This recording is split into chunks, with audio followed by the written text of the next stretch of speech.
Good Morning Mayberry is brought to you by Amass Studio, LLC.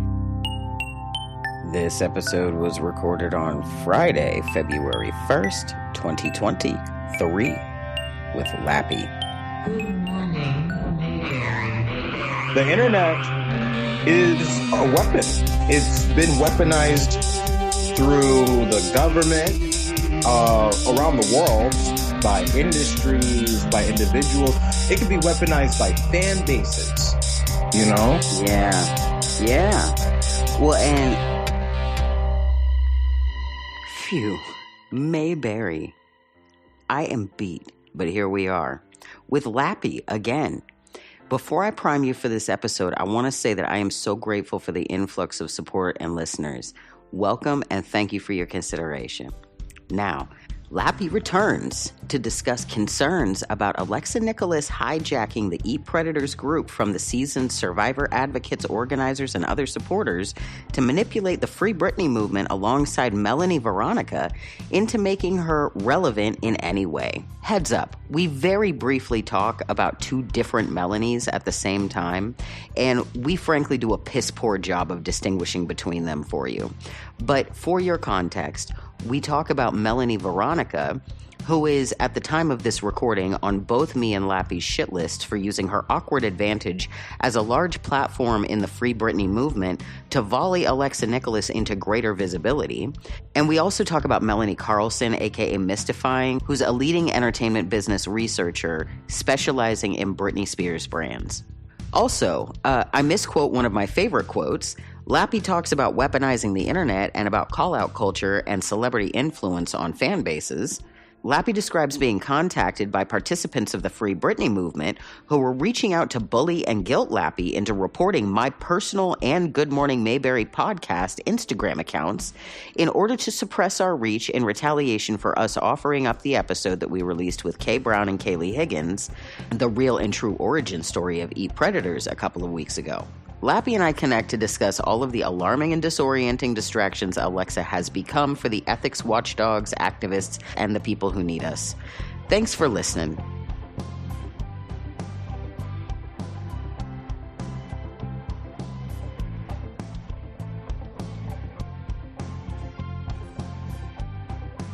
Lapi's about to be joining us in a second. We'll see him shortly.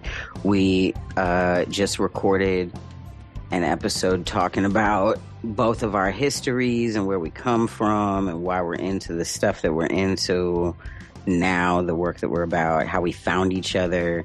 I don't exactly remember discovering Lapi, but Lapi remembers discovering me, or noticing me at least. So we will see Lapi shortly. And I really just want to say, I'm really grateful for my life. I'm really grateful for the people that are in it, the ones that have remained, and the new ones that have recently come into it. I'm super looking forward to the connections I'm about to be making. I have so many cool things lined up right now that I did for myself. Here comes Lapi. Lapi just connected, but since we're in Zoom, it's going to take a second for the audio to connect. So here, Lapi did not connect to audio, but this happened last time. Here we go. Well, there we go. Something's happening. We're seeing, Lapi connected to audio. You're here. I'm here. You're here. It's good to see you. Yes. Yo. All right. So, how are you doing? Oh, I'm so good. I am about to get high on marijuana. That's what's up. Life is great. I appreciate that. It's very Joe Rogan energy in the room right now. I'm not about to, and we're in separate rooms, but we are in the room together. Technically, yes. Yo, it's a strange world these days. The internet makes for such a bizarre environment to experience society and each other and ourselves. Yeah, it's built off of spontaneity, and what's happening now. It really has so much going on all the time in it. And then people Like, that's the thing, is it's made up of people and we're all doing the different things that we're doing. And, there's no real, it's like when I have people that I know in my life, I can kind of, like become accustomed to the way that they regulate or dysregulate. But then there's and then even in an environment where we're like not very intimately connected, like, a job or like a class or something, when you're in the room with people and you're like all able to read each other's biometrics organically, like it's just kind of different to get used to the pace of it. Even Right. one-time experiences, like in a grocery store or something, like there's like a different vibe to dealing with like the way mental health works. And then you get the internet and people can have like a manic moment lasting for a few days or just a bit, before they go to bed or whatever. There can be these things that happen so quickly. I feel like there's a quote I'm trying to remember. Maybe I'll look it up and see if I can find it at some point while we're talking. I might spit it out. But there's something about there's like two things in human existence that like change things or like can like it's like in a negative context, but they talk about it compares the handgun and the internet. Yeah. I mean, the internet is a weapon. It's been weaponized through the government around the world. It's been weaponized by industries. It could be weaponized by individuals. It could be weaponized by fan bases, Yeah. Well, and it's interesting because people, I think, like the word weaponize is sort of like, what does that even mean? And who would do that? And a lot of the time it's not intentional in the sense that people long game their impact and then act accordingly, but they just will continue to double down or like defend themselves or get, they're dealing with anxiety or some kind of a fear that is, making them decide to behave in the ways that they're behaving, and they just keep leaning in that direction. I have a question for you. Yes. Do you think it is ethical when pop stars or actors or entertainers, right, they use their platform to call somebody out, and they don't exactly like address specifics, but they just call that person out, right, for doing something, and basically try to get everybody in their following to agree with them rather than looking at facts, and deciding for themselves whether or not they like that person. There's one part of like just telling your story, but when it's coming to like, oh, like this person needs to be completely taken out of their position. They need to be completely like silenced. Do you think it's ethical when that happens, depending on the person they're doing it against or depending on the person who's doing it? Well, I think that like all weapons and tools, there are ways that things can be used well and ways that things can be used poorly and ways that things can be used in a risky manner. So like, for example, I'm not going to say I think it's unethical for people to do like knife throwing events or whatever, where they're like putting a person against a target who's a willing, like participant or whatever, and then throwing knives around them to like avoid hitting them while hitting the target. It's not necessarily unethical, but I also would say that I wouldn't participate in an event like that. And so it's interesting because there have been times in my life where I've gotten caught up in a concept that I'm unclear about, but interested in. And I generally will keep myself in some ways distant from things. I tend to, analyze data. I'll engage with communities and concepts. But one of the things, I was in a performing arts cult when I was young, I've mentioned, and was raised by evangelical fundamentalists and in and out of different like relationships with adults that were mentoring me. A continuous theme was being in the world but not of the world. And there's some things about my programming that just have stuck, and there's some things that I value and cherish that like I really it matters that I have an understanding of this, and it benefits me in keeping me safe and getting me like growth that I want in my life. So, being in the world, not of the world, I can go like check things out and really actually kind of throw myself into supporting the people that make up the idea if I do believe in what I'm seeing enough.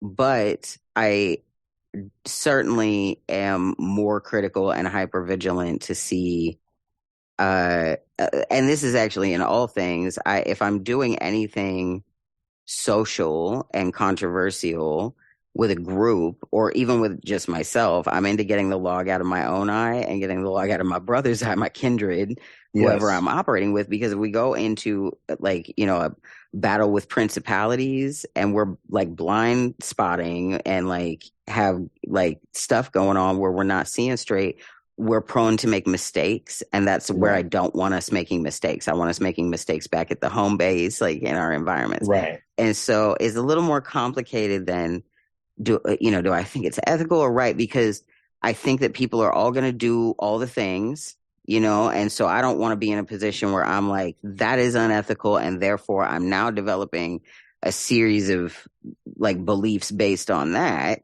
I feel like I can consider it all without that. Like it's sort of hit or miss, and people are in different, different spaces with their like understanding of what's right. So, as others grow, I'd rather be in a position where they feel like I am not going to put them through more harsh communications as they're working through stuff like that. But yeah, vagueness is not my way. I tend to be very direct. I tend to be very like quick to address things. And I tend to also be more, like elucidating than not, like I'm being right now. I mean, when something happens to you, you have to, you have to get that off your chest, or you have to process that. You have to heal from that. And sometimes if speaking out is how you do that, that's fine. But I think there's like a clear difference between something like what I observed you've gone through, right? And seeing people trying to take you down because you are speaking out. Now, that's a difference, right? When you're speaking out because something happened to you versus speaking out because you're trying to get on top of the narrative and you're trying to, almost dogpile somebody out of talking, period. I feel like there's a distinction because it's like, what are you doing for yourself in that moment? What are you really helping you with in that moment, other than maybe just like building your authoritarian voice in the public discourse? And if that's like, what people want to do, they want to just like be a commanding force to say, oh, go after this person because I said so. I mean, are we just creating internet dictators now? Well, I don't know. I mean, yeah, there are lots of little internet dictators. And I found that quote. I am going to take this moment to lay it out. The quote is, "A computer lets you make more mistakes faster than any other invention, with the possible exceptions of handguns and tequila." And that is Mitch Radcliffe. And I don't know who Mitch Radcliffe is, but that is one of the most important quotes that I ever learned in my life. And it's not, it's not something that has always served me to avoid consequences based on my actions. I have definitely learned trial and error that is a true statement. And I feel like I'm watching in real time how a lot of people are going to see how that quote is very resonant and real.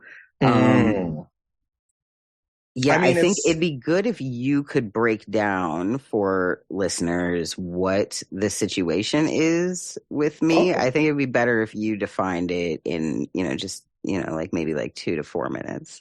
Okay. I mean, well, what I'm pretty much referring to is what I've seen on the internet.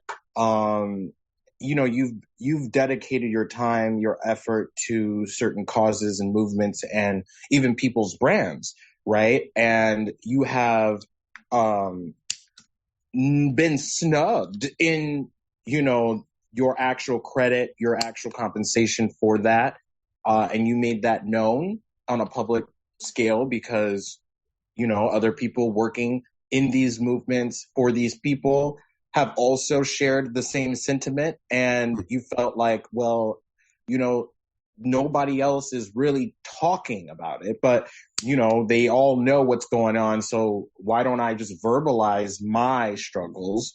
And then as soon as you did so in your own platform, in your own ecosystem, to your own people, the people who felt attacked or, really felt like, oh, this is going to stop my bag because people are finding out how crappy my behavior is or has been, or at least the way that it looks like how maybe they are perpetuating certain things they're trying to take down, right?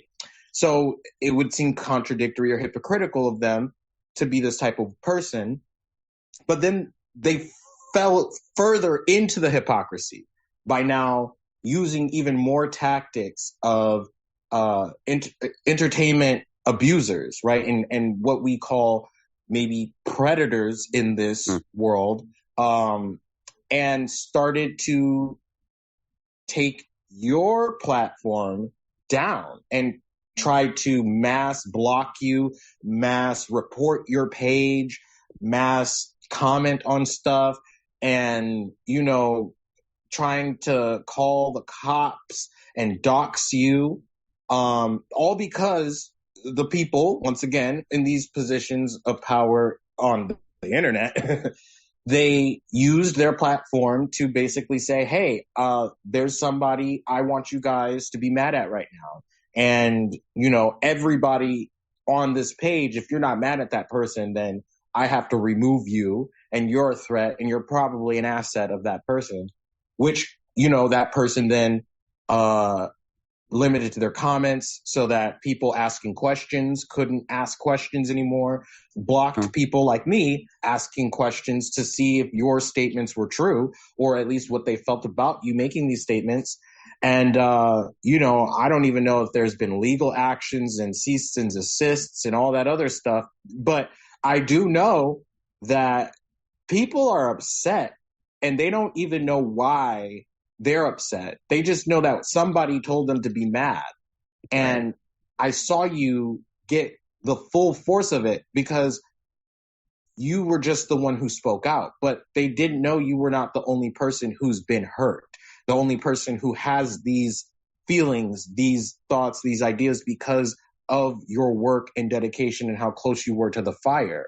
And now I'm finding out there's 7 total victims, allegedly. And I've talked just from Eat Predators. Just from the Eat Predators. And I've talked to you. I've talked to Nina. And also just from our leadership, actually, yeah. Mm-hmm. And those are the only 2 people I've talked to that are willing to be named as victims. But, there are more who I might be talking to soon. And everybody who's a victim in this situation that is, claiming themselves to be a victim in the situation, they're not collaborating with each other. They're not like, oh yeah, let's make a group statement and Neela, I'm bummed because I've opened up my platform to Neela multiple times, invited Neela on, and Neela has so far um, declined. I am gonna keep the invitation open in hopes that, I feel like I respect Neela's trepidation. I respect the defensiveness after everything that we've all gone through. It's very it's like a big deal to align with somebody. It's a big deal to go bring your body and be in their presence and involve yourself with like your energy, especially if you show your face or include your contact information, or there's so many consequences that come of it. So I definitely am not in a pushy mentality with it, but I'm bummed about like the division with survivors. It's funny because like, so there was my episode came out with Kaylee and Kay, and it's not even actually distributed everywhere yet. I have to do another upload of an audio only to get it on all the regular podcast platforms. It just went to the video spaces and YouTube mainly. But it made an impact pretty quickly. Like it only had maybe a dozen views before they started reacting to it. And it wasn't something that was done in retaliation. It was something that was done because the truth needs to be told. And my guests came on and they spoke about their own experiences, and I spoke about my experience, and then we gave a pretty clear, it's not like we gave like a, hey, if you are ready to make amends, contact us here. But we certainly conveyed that we're open to continuing to figure out how to resolve and reconcile all of this. So I was pretty impressed when you let me know that you had received messages. Is it okay to talk about this part? Yeah. Go ahead. You take the wheel. Well, I first heard about the falling out, right, from you directly saying, Alexa essentially scammed you out of time, out of money that you spent on her movement and even her personal brand, and her baby and her belly. She was eating my food and drinking my drinks that I brought in, and I bought milk for their baby at one point. I went to the local store that we had protested at and got milk there. And anyway, go on. So I started seeing people sharing some of your or some of your statements on your story, and saying that you were going to, go into detail about these things. And then that in itself seemed to have like agitated people, and specifically the Free Britney supporters. And I was like, wow, I didn't realize that there was this whole spillover from Eat Predators when it comes to Free Britney. So I went directly to Melanie Veronica, who is a big Free Britney activist, and at least she's very vocal on her platform about Free Britney. I would say she's vocal about Free Britney. I don't think I'd call her an activist. Yeah. I think that she's more like a groupie that's gotten her own like following or something. Go on though. I'll give her pundit. She's a pundit. Okay. All right. You can give her pundit. Free Britney. I'll take pundit. Nice. Well done. That was reverent. Because the thing is I had respect for Melanie, and I went to her early on when this conflict was still private months ago and told her, hey, this stuff is really getting intense and there's a lot to know and think about.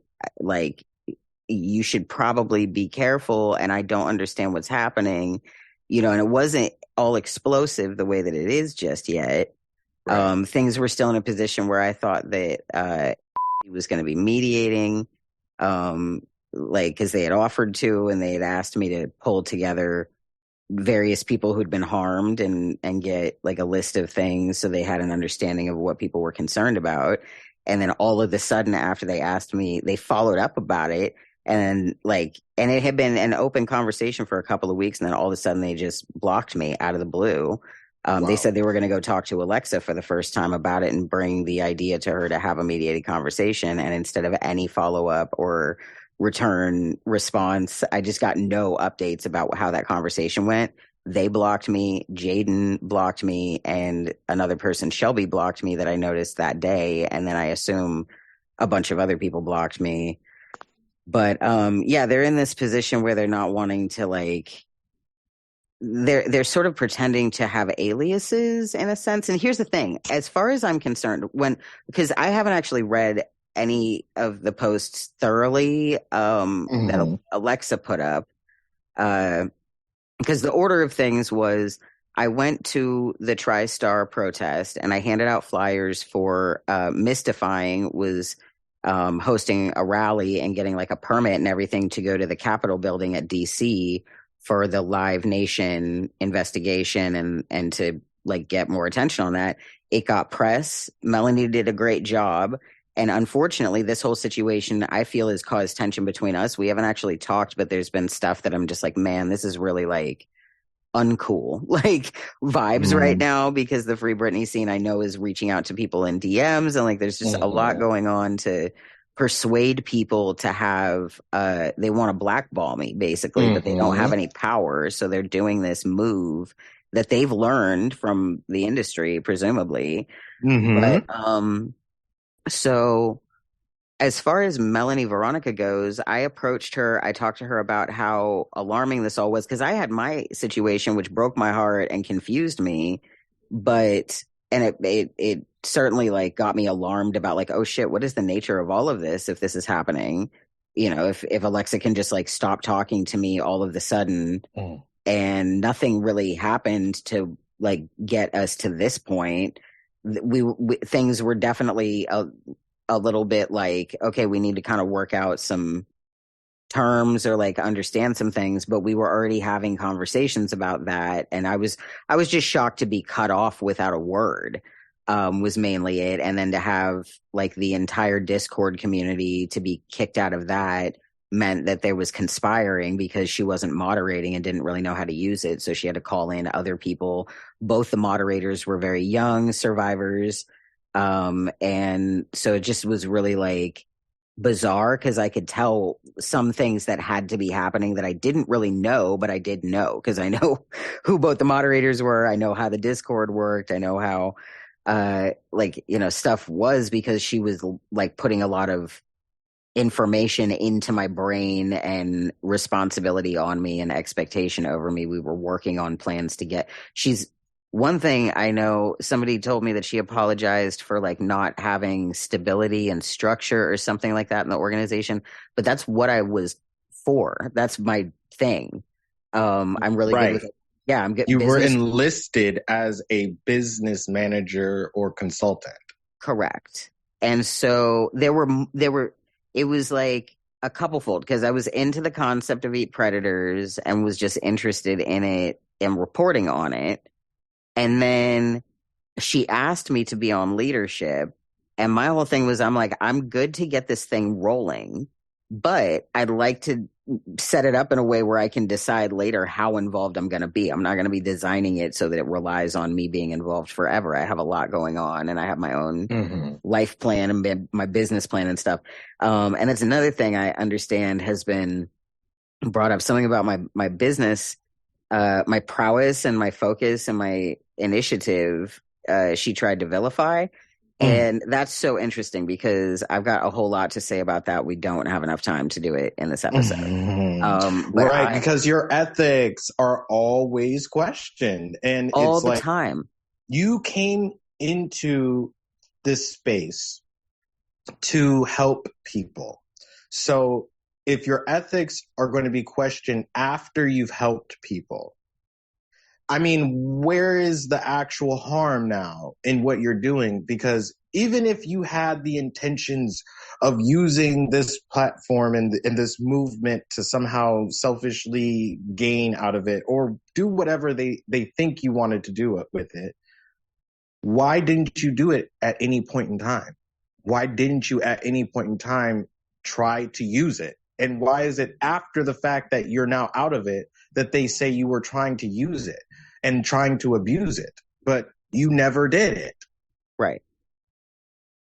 I don't know what they're talking about. That's the thing, too, is there's parts of the story that I'm like, well, I did go down. They have to be talking about me because I don't know of anyone else that was maybe something else happened right after me, but there was nobody else. The timeline, there's no time. One of my friends went and read it yesterday, and she was like, are you sure they're talking about you? Mm-hmm. What is this? What is all of this? And then she found, like, just like in so many ways, she basically was like, do they understand that they hosted you and you can't call a person that was your guest, not a stalker? Like, you can't, what are they trying to describe here? And I'm confused because there's parts of it that I'm like, okay, certainly. And I will say I read Jaden's posts because I read parts of them. It's so ridiculous. I was just kind of like, okay, whatever. I'll just put it up because he's talking about somebody stole his voice and he never gets to speak for himself, which is a Neela thing. Actually, Neela talks about them being young and like I now recognize the gravity of them not having a fully developed prefrontal cortex, but I still can respect them for what they're at. This thing Jaden's doing, I'm blown away by because they're calling somebody Will, and everybody's got aliases that Alexa has posted about. Sort of, because she didn't censor Kaylee's name out of one of the conversations, one of the text conversations from so I've had people calling me to read me parts. I've had some dramatic readings, which has been really fun and nice. And then I've had people sending me screenshots of certain sections. So that was one section where somebody was like, Kaylee's name wasn't censored out. And I got that one like shot as one thing. So I don't have time for this shit this week. Like I met Heather Duffy the other night. I met Anne Hetch's son, Atlas. They signed a book at Anne Hetch's book release. You know, like I have shit to do. And I bought my tickets for that shit back in November or something when like I saw the post that it was happening like 7 minutes after they posted it. And I immediately bought my tickets because I've been like obsessed with their podcast for a while and I haven't listened to it in a minute, but it's just such a great format and I really respect their production house and them and I'm into it. I had a meeting with their production house like many months ago before I met Alexa and I was talking to them about my show. They listened to my show. They liked it or the person I was having the meeting with. And the whole thing has been in the making for a while. And so I've been busy with that. And then I also ultimately am not trying to get caught up in the bullshit of this. I'm not going to get worked up and afraid. I certainly can tell that's what is expected of me is to be sad and scared. And like, I guess worrying that people want to have me arrested and killed or something, or treat it in the worst ways possible that somebody who has done these types of crimes that I'm being falsely accused of or will actually. We don't know if they're talking about me. They're talking about Will. No, I honestly, from the readings of it, they could be talking about multiple people and saying that they're one person.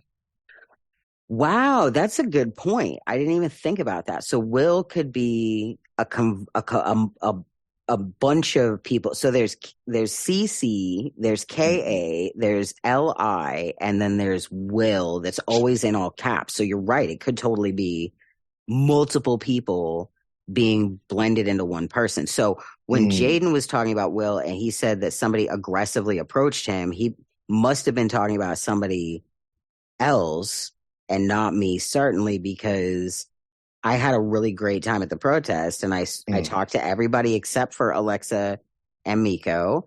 And then there was one other like person that came with them that I didn't speak to, but I handed out flyers. I told people what my flyers were for.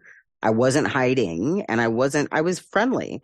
Let me get this right too. This is the police were there. This is right. This is in front of police. This is in front of security guards. This is also in front of hopefully people with cameras. I'm sure people. There were cameras everywhere. In fact, I walked in front of Miko's camera that was live streaming. I'm presuming.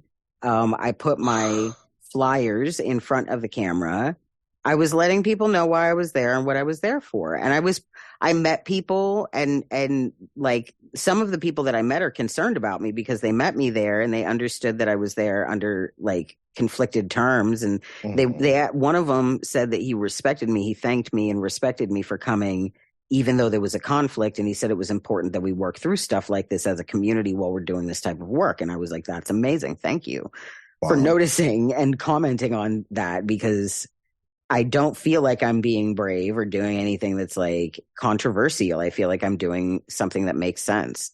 And it's a neutral forum as a public protest. They didn't get a permit. The protest that I was it wasn't even a protest. It was a rally, or an event or whatever, but it was an awareness thing, and it just like, whatever. So, like they had a permit. They were getting a permit. And like, it's not even like these kids get a permit, like, to do this shit. And they were totally crossing the line that the security guard asked them not to cross. And like, the only time I spoke to technically like Alexa and Miko, I shouted at the entire group, "You're blocking a public thoroughway." And that's in probably all of our videos, because there was a UPS man with a dolly and they weren't letting him through. And he was standing there for like 15 seconds and they were trying to take a fucking picture. And I was just like, this is stupid. Like, they're just entitled as a group to do things. It's not that big of a deal. It's not that important for them to be stopping this guy from doing his fucking job. And like, you know what I mean? Like, just be aware of the world you're in is kind of my like, whole... Are they at a festival? Like, this sounds like a bunch of just kids who had, nothing better to do that day to come outside and hang out. But they're under the pretense of activism and under the pretense of a grassroots movement that is supposed to be giving people a platform to speak. Now, as I'm understanding it, as of today, this platform is really only useful for Alexa to speak. That's what you're telling me. I haven't really gone and looked at it, but there's nobody else on the platform who's in control. There's nobody else's narrative on the platform that's being shared other than her own perspective. There's nobody else really even associating Eat Predators or the accounts with anybody other than Alexa. And I know for a fact that at every point in time in this process, there was at least 2 other people who were involved. Right. And I just think it's interesting how she doesn't even use group speak, at least saying we as Eat Predators. It's I. So she's identifying as Eat Predators, which is very conflicting of interest if she's trying to protect herself, but using the movement to put in front of her. Right. I don't think she understands what she's doing at all. And I'm worried that the mechanical elements of what she has socially developed over this time, using the power of a lot of really amazing people, she is unable to wield that. Like, really think, like, get like fanciful about this, like superhero movie or something like that, where like somebody's able to absorb other powers from other people and they get like laser eyes, and then they can't stop it without keeping their eyes shut, but then they can't see with their eyes shut. And it's like, it's like something like that, or they get rage explosions like Carrie, and it just sweeps the room and people are suddenly dead. Like, they brown out. And the next thing you know, it's like the entire town has been like leveled, devastated to filth. Like Godzilla stomped through that bitch. And so one thing that I told her when I was out there, and it's funny because one thing I know she talked about, and I screamed about this because somebody was doing a dramatic was giving me a dramatic reading of Alexa's post, and had a part where Alexa was talking about that recently a friend told her that she doesn't say no when she's been thinking about that or something. I was that motherfucking friend. It was me, Lapi. I was that friend, and I will be talking in detail because I have to do an episode exclusively about the experience working with Christy Romano and the Maxine Productions stuff that I was doing involving her. Like, that's definitely going to be addressed in some ways. But the Christy Romano stuff specifically, there was a moment in the interview where I was like, did you recognize that you did this? You said yes to, when Christy asks her if they get permit, she was like, it's complicated organizing, acting like it's magic that happens all on its own. And then also saying like, it's really hard to do. And she was telling her husband why she understands why people don't do this. And then, it's just like, that's a conundrum. That's Schrodinger's bullshit right there. Like, Schrodinger's fucking nonsense. So, with that part, Christy Romano was like, oh, you mean like getting permits and stuff, like the actual organizing that people would do if they were doing that kind of part. And Alexa goes, yeah. And then goes that she yes ands when it's not true. They don't get permits. And so that does two things. One, it shows me that she does that yes and thing where you can't be sure that you're getting the truth from her, even though she didn't really lie. Right? Like, it's not really a lie. And when I talked to her about that, and she was like, oh, yeah. And it seemed that was a moment that I'm like, okay, maybe the mask was off and I was dealing with a real person in this moment. It wasn't like a performance. And I actually genuinely believe that. But this thing that she's described, I am that friend. And so it's cool. I don't know, maybe that's where I'm showing up in the story. They're talking about Will, and then there's this friend, and maybe she's distant from me for a different reason. Because the facts are that at least this Will person has not done everything you've done. So we know that everything can't be attributed to you from the Will character. But we also know that there are things that she's saying that other people are doing that you were actually doing. So she's attributing credit all over the place. There's no consistency. And there's also, if you realize with the aliases, there's no corroboration. There's no way you could use somebody else's statement to check another statement, because you can't go to any of these people and ask them, did you do this or did that person do that? Because they don't even know who they're talking to. Right. It's definitely a narrative. And that's the thing too, is she posted in her comments before that, I saw something about like no unacceptable, a false narrative and untrue, or like some, it was very bizarre. She's using bizarre language, and I'm not sure what's going on. I'm not sure if it's all just like organic. I don't know if I think. I think she has a personality disorder, and she's just using her social media platform to express it, and she doesn't have actual help. But that's my opinion, because I'm not a doctor. I don't know. I can't diagnose her. But for her to create such an intricate storyline using real character names, that's giving me I don't know. That's giving me mental illness.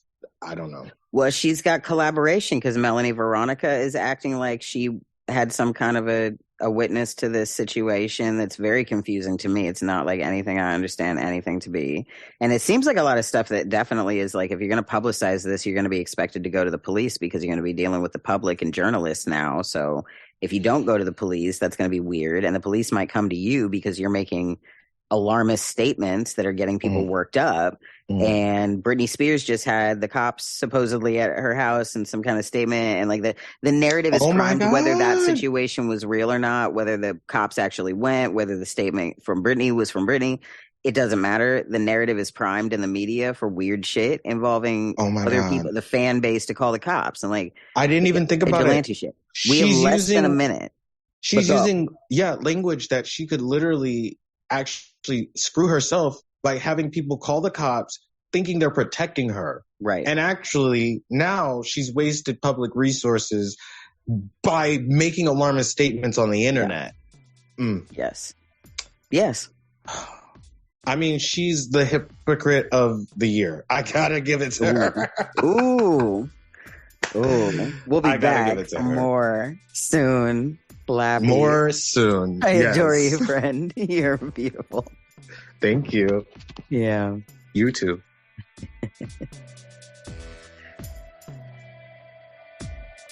Wow.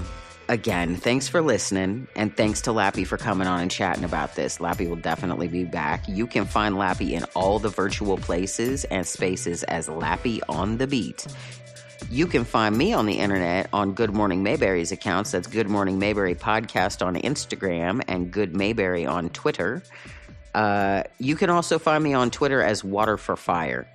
And I'm saying this so that everybody who hasn't blocked me on the internet can go ahead and just finish that up. Whatever. Anyway, in any instance, I'll continue reporting on this as things progress. The news tonight is that I have officially been definitely connected by many, many third parties to this Will character that Lapi and I mentioned. It's unfortunate, but this has been escalating so quickly because Alexa just cannot seem to keep her thumbs to herself. She's constantly on her phone. I wish her, again, I will say, health and safety during this period of time where many, many parties besides myself are attempting to hold her accountable. I hope that she can put her phone down and touch some grass. That said, always remember to never forget. A computer lets you make more mistakes faster than any other invention, with the possible exceptions of handguns and tequila. My business, my prowess and my focus and my initiative, she tried to vilify. And that's so interesting because I've got a whole lot to say about that. We don't have enough time to do it in this episode. Right, because your ethics are always questioned. And all it's the like, time. You came into this space to help people.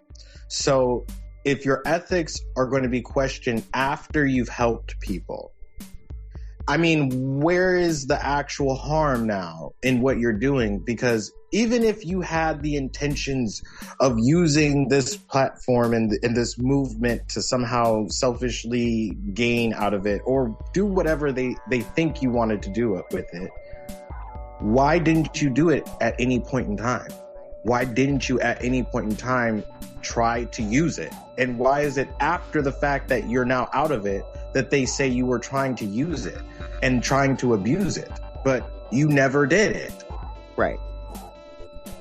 I don't know what they're talking about. That's the thing, too, is there's parts of the story that I'm like, well, I did go down. They have to be talking about me because I don't know of anyone else that was maybe something else happened right after me, but there was nobody else. The timeline, there's no time. One of my friends went and read it yesterday, and she was like, are you sure they're talking about you? Mm-hmm. What is this? What is all of this? And then she found, like, just like in so many ways, she basically was like, do they understand that they hosted you and you can't call a person that was your guest, not a stalker? Like, you can't. What are they trying to describe here? And I'm confused because there's. Good Morning Mayberry is brought to you by Amass Studio, LLC.